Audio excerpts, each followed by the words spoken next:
खाना खाओ और नमाज पढ़ो। तुमने इतना ही सिखा के रखा है। जैसे दारू पीने वाला रात में जो है जैसे उसका काम ख़त्म होता है दारू की दुकान में भागता है, वैसे ही तुम लोग जो है तो नमाज के लिए भागते हो और सिर्फ टक्कर मार के आते हो, है ना। तेरी नमाज बेहुजूर, तेरा इमाम बेसुरूर, ऐसी नमाज से गुजर, ऐसे इमाम से गुजर। तुम्हारी नमाज ऐसी ही अल्लाह सलाती लिल्लाह बिहुजूरिल क़ल्ब, है ना, ऐसी नमाज तुम पढ़ते ही हो।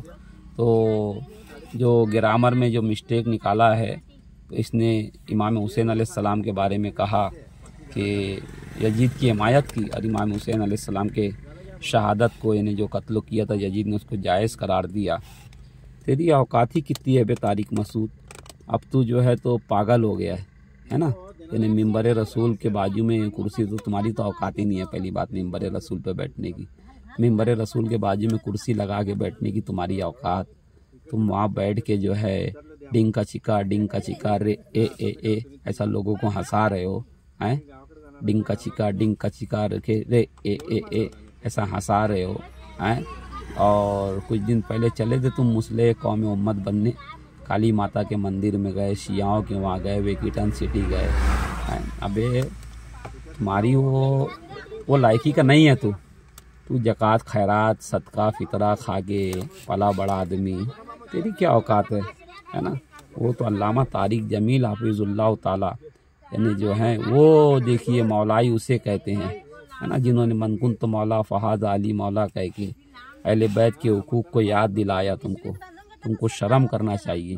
तारिक जमील साहब से आपको सबक लेना चाहिए, है ना। हम उलमाए देवबंद में अल्लामा तारिक जमील साहब की रिस्पेक्ट करते हैं क्योंकि मौलाई हैं वो, है ना। मगर ये तारिक मसूद एक नंबर का जो है तो गंदा आदमी, तारिक मसूद एक नंबर का कमीना, गलीज, आखिरी गलीज, है ना। इनको टुंडे कहते हैं, ये हाथ उठा के फातिहा नहीं पढ़ते।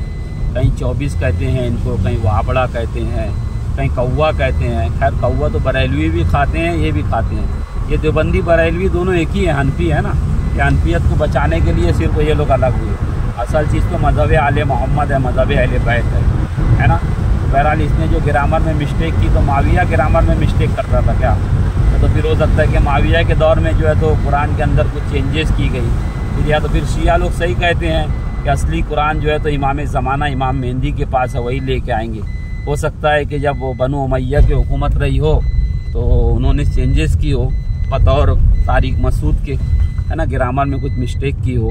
तो इसको मालूम ही नहीं है तारिक मसूद को कि कुरान किस तरीके से उतरता था, कुरान आया किस तरीके से। कुरान उतरा कल्बे पैगंबर के ऊपर, और जो है अगर कल्बे पैगंबर के ऊपर उतरने के अलावा किसी और जगह अगर किसी पहाड़ पे, एवरेस्ट की पहाड़ी पर भी उतरता था अगर कुरान, तो रेजा हो जाता था कुरान, है ना। कुरान रेजा हो जाता था अगर जो है तो उस पर उतरता था, एवरेस्ट की पहाड़ी पर, माउंट एवरेस्ट पे। तो कुरान कल्बे पैगंबर